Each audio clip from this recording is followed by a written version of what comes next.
2026 में अगर कोई अपना इन्वेस्टमेंट शुरू करना चाहता है और वो चाहता है कि भाई कोई ऐसे फंड हो जहाँ पे इन्वेस्टमेंट किया जाए और वो बिगिनर है, अभी उसको ज़्यादा नॉलेज नहीं है, उसके रिस्क टॉलरेंस के हिसाब से वो कैसा फंड चुने तो उसके लिए बेहतर हो, अगर ऐसा जानना चाहते हो तो इस वीडियो में पूरा एंड तक बने रहेगा।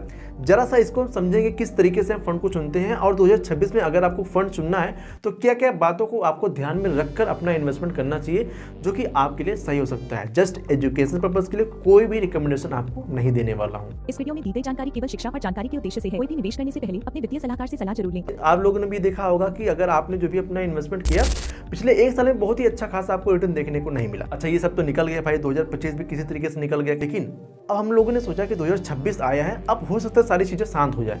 लेकिन ये क्या, 2026 जैसे ही आया भाई यहाँ पर बहुत सारी सिचुएशन पहले ही गड़बड़ होने लगी। कोई किसी पे अटैक करके उसको अरेस्ट कर ले रहा है, कोई किसी पे अटैक करने की धमकी दे रहा है, कोई कहीं प्रोटेस्ट चल रहा है, बहुत सारी चीज़ें चल रही है मार्केट में। तो ये सब सारी चीज़ें देख कर भाई तो बिल्कुल हालत ख़राब हो गई और ऐसा लग रहा है कि कहीं सिचुएशन ऐसे ही ना आगे बढ़ती रहें। तो बहरहाल तो बात की बात है, लेकिन यहाँ पर हम इन्वेस्टमेंट जब करने आते हैं तो हमने सोचा कि 2025 में हम सही फंड में इन्वेस्ट करेंगे तो हमें अच्छा खासा परफॉर्मेंस मिल जाएगा। बट मार्केट ने परफॉर्मेंस नहीं दिया, बहुत ही अच्छा कोई रिटर्न नहीं बना के पाया, लेकिन ठीक ठाक चल रहा था, ठीक है। लेकिन जो लोग म्यूचुअल फंड में इन्वेस्ट किए थे, अच्छा अब 2026 में अगर कोई इन्वेस्ट करने वाला है और कोई बिगिनर है, ये सोच रहा है कि भाई अपने पैसे को हम इन्वेस्ट करें। कई बार क्या होता है कि हम इंटरनेट पे सर्च करते हैं कि भाई टॉप 10 म्यूचुअल फंड की लिस्ट, ठीक है, टॉप 10 फंड चुन लेते हैं, सर्च करते हैं, बेस्ट फंड सर्च करते हैं, ठीक है, बेस्ट फंड सर्च करते हैं। तो यहाँ पर जो हमारे पास कई सारे फंड निकल के आते हैं, 10 फंड, 12 फंड, 20 फंड ये हमारे पास निकल के आ गए। लेकिन यहाँ पर जो नए निवेशक हैं, जो नए इन्वेस्टर हैं, अभी भी ये क्लियर नहीं हो पाते कि हमारे रिस्क टॉलरेंस के हिसाब से हमारे लिए कौन सा फंड बेटर होगा, ठीक है, हमारा रिस्क टॉलरेंस क्या है, हम यहाँ पर जब इन्वेस्टमेंट अपना कर रहे हैं तो ये हमारे लिए सूट करेगा भी या नहीं करेगा। तो ये सब सारी चीज़ें जो होती हैं ये नए इन्वेस्टर के मन में जब आती हैं तो उनको इन्वेस्टमेंट करने में काफ़ी ज़्यादा प्रॉब्लम का सामना करना पड़ता है। अच्छा, जो नए इन्वेस्टर परेशान क्यों होते हैं, क्योंकि उनको फाइनेंस वाले वीडियो ना ज़्यादा देर तक रोक नहीं पाते, हो देख नहीं पाते ज़्यादा देर तक, वो स्विच कर जाते हैं, दूसरी वीडियो देखने लग जाते हैं, जिसकी वजह से उनको सही नॉलेज नहीं मिल पाती। रिक्वेस्ट करेंगे कि वीडियो को पूरा एंड तक जरूर देखिएगा ताकि आपको समझ में आए किस तरीके से आपको अपना इन्वेस्टमेंट करना चाहिए, क्या क्या चीज़ें उसमें देखनी चाहिए हमें, ठीक है। अच्छा, यहाँ हो गया। अब हम बात करते हैं कौन सी श्रेणी, मतलब कौन से कैटेगरी किन इन्वेस्टर के लिए बेहतर हो सकती है। देखिए, हर किसी का रिस्क टॉलरेंस अलग अलग होता है। कोई ऐसा होता है जो ज़्यादा रिस्क ले सकता है मार्केट में, कोई ऐसा होता है कि भाई कम रिस्क ले सकता है, उसकी इनकम कम है, बहुत ही मेहनत कमाई है, साथ में उसके जिम्मेदारियाँ बहुत ज़्यादा हैं। तो ऐसे लोग ना बहुत ज़्यादा मार्केट रिस्क तो ले नहीं सकते। तो ऐसे में हमें ऐसे फंड चुनने होते हैं जो कम वोलेटाइल हो और साथ में हमारे जो रिटर्न की एक्सपेक्टेशन है उसको भी फुलफिल कर पाएँ, तो हमारे लिए सही है फंड।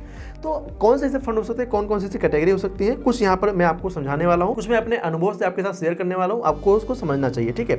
अच्छा, मैं आपको एक चीज़ बताता हूँ, जो लोग नए इन्वेस्टर हैं, मैं आपको समझाने के लिए बता रहा हूँ, जो न्यू हैं ये लोग कौन सी कैटेगरी में इन्वेस्ट करें जो कि उनके लिए थोड़ा ज़्यादा सूटेबल हो सके।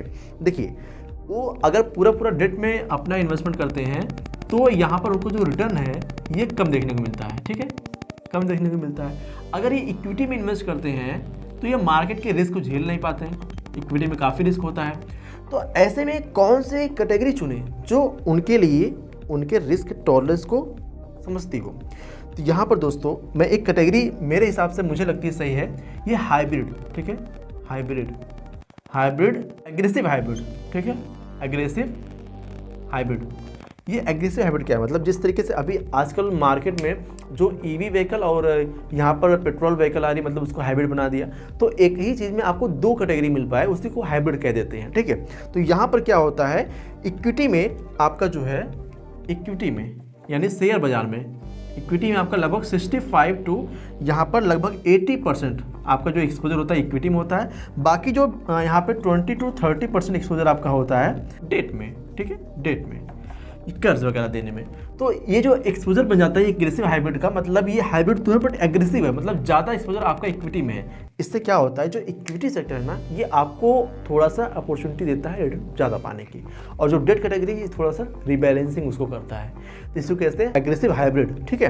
अच्छा, यहाँ पर हो गया जो लोग बहुत ही नए निवेशक मतलब बिगिनर हैं, अब इससे उनका संतुलन बन जाता है। अब थोड़ा सा और पुराने हुए हैं तो लार्ज कैप कैटेगरी को देख सकते हैं। लार्ज कैप में क्या होता है, ये अपेक्षाकृत थोड़ा सा सुरक्षित होते हैं स्मॉल कैप और मिड कैप की तुलना में, क्योंकि बड़ी कंपनियां होती हैं, बड़ी कंपनियां थोड़ा सा कम वोलेटाइल होती हैं, मतलब कम ऊपर नीचे होती रहती हैं, और जो बहुत ही स्थिर रिटर्न चाहते हैं कि हमें बहुत ही ज़्यादा रिस्क ना हो, ठीक ठाक हमें रिटर्न देखने को मिले, वो लार्ज कैप एक बार देख सकते हैं। अच्छा, उसके बाद दोस्तों यहाँ पर आता है फ्लेक्सी कैप, ठीक है, एक एग्रेसिव हाइब्रिड हो गया। उसके बाद यहाँ से लार्ज कैप, लार्ज कैप। उसके बाद यहाँ पे दोस्तों फ्लेक्सी कैप, फ्लेक्सी कैप मैं आपको रिकमेंड नहीं कर रहा हूँ, लेकिन ये कैटेगरी मेरे हिसाब से मुझे काफ़ी अच्छी पसंद आती है। क्यों? क्योंकि यहाँ पर ना फ्लेक्सिबिलिटी होती है। अब किसी काम को करने में अगर आपके पास फ्लेक्सिबिलिटी, तो आपको बहुत ही मज़ा आएगा जब मन करे जो काम करो। जैसे जो यहाँ पर फ्लेक्सी कैटेगरी फंड होता है, इसमें ना जो फंड मैनेजर होता है उसको स्मॉल कैप, मिड कैप और लार्ज कैप तीनों में चुनने का ऑप्शन होता है। एक्सपोजर तो 25% रखता है तीनों में, लेकिन 25% उसके पास पैसा ऐसा होता है कि वो देखता है कि भाई कहाँ पे अपॉर्चुनिटी ज़्यादा दिख रही है, और ये उसमें एक्सपोजर अपना बढ़ा देता है। अगर स्मॉल कैप अपॉर्चुनिटी दिख रही है तो स्मॉल कैप बढ़ाएगा, मिड कैप में दिख रही है तो मिड कैप बढ़ाएगा, तो फ्लेक्सिबिलिटी यहाँ पर उसके पास होती है। अच्छा, ये हो गया। अक्सर आप लोगों ने लोगों के मन से सुना होगा जो फिन इन्फ्लुएंसर है स्मॉल कैप कैटेगरी के बारे में। भाई सब स्मॉल कैप कैटेगरी ऐसी कैटेगरी होती है, अगर आपके पास बड़ा लंबा समय है इन्वेस्टमेंट करने का, जो कि बहुत सारे लोगों के पास होता नहीं है।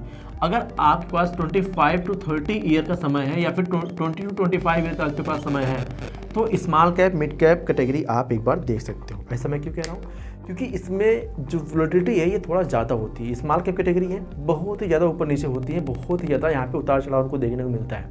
मैं एग्जांपल बताऊँ, आप एक अल्टो लेके चल रहे हो और मेन हाईवे पे चल रहे हो, लगभग 70 की स्पीड में चल रहे हो, और हाईवे पे आपको 3-4 डंबल मतलब ब्रेकर दिख गया, ठीक है, जो ब्रेकर बनता है डंबल। अगर उस पर आपने अल्टो कुदाया तो आपको समझो पूरी एकदम झकझोर के रख देगी, मतलब आप हिल जाओगे पूरी तरीके से, आपकी हालत ख़राब हो जाएगी। और ऐसा ना हो कि 70-80 की स्पीड अगर हो, अब आपने अल्टो कुदाया, कहीं अल्टो रीबैलेंसिंग होकर इधर उधर आपको मतलब कुछ भी ना हो जाए। लेकिन वहीं पर आपने फॉर्च्यूनर लिया है और आप उसी डंबल ब्रिज पे आपने 80 या 100 की स्पीड में पार कर दिया, आपका जरा सा झटका भी नहीं लगेगा, आपको पता भी नहीं लगेगा कि आपने ब्रेकर कुदाया है, मतलब स्मूथ चल जाएगा, आप पार हो जाओगे आप उससे। वहीं पर अगर आपने रोल्स रॉयस ले लिया तो आपको वो भी नहीं पता लगेगा, बिल्कुल भी पता नहीं लगेगा, मतलब आप स्मूथली चल रहे हो। समझे आप मैं क्या कहना चाहता हूँ? मतलब जितनी बड़ी कंपनी उतना स्मूथली आपको रिटर्न देखने को मिलता है। अब जितनी छोटी कंपनी है उतनी काफ़ी वोलेटाइल है, उतना ही जगह आपको देखने को मिलेगा। मार्केट अगर जैसे ऊपर नीचे होगी, तो जो स्मॉल कैप है ये लॉन्ग टर्म में आपको अच्छा रिटर्न तो दे सकती है।